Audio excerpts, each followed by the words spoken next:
এখন চলতেছে জ্যৈষ্ঠ মাস। তো জ্যৈষ্ঠ মাস মানেই চারদিকে শুধু ফল, আম, কাঁঠাল, লিচু,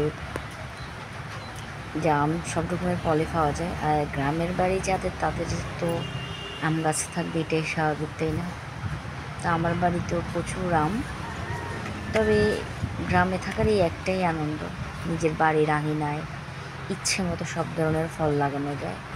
যখন ফলের মৌসুম আসে তখন ফলের চারদিকে ফল আর ফলের সুগন্ধ এবং পাকা ফল খেয়ে জানি না মনটা অনেক ভরে যায়।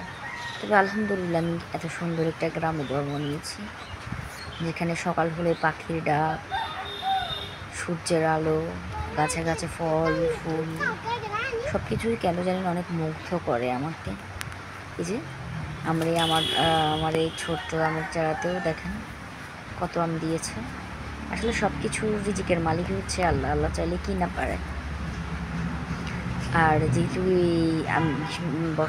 জ্যৈষ্ঠ মাস আমের সিজন, সেহেতু গ্রামে বাড়িতে আম গাছের নিচে খুঁজলে কিন্তু পাওয়া যায়। এখন কিন্তু পাকা আমের মৌসুম, যত ইচ্ছে খেতে পারেন। আর গ্রামে থাকবো, আম তো আম খুঁজে খাবো না, আম থাকবে না, তা কি কখনো হয়?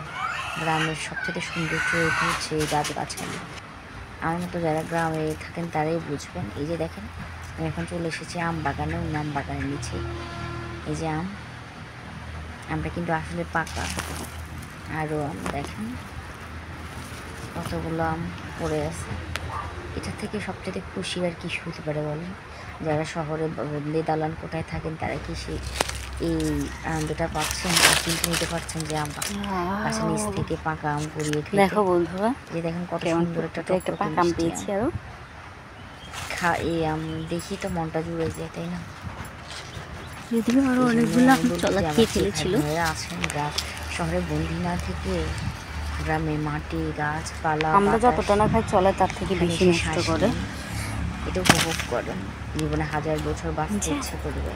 গ্রামের যে আনন্দ, গ্রামের যে সৌন্দর্য সেটা আমার বাড়িতে আলহামদুলিল্লাহ মোটামুটি অনেকই আম গাছ আছে। এগুলো হচ্ছে আমরুপালি। এগুলো এখন কেমন আমগুলো আসলে অনেক পরে পাকে, কোরবানির পরে।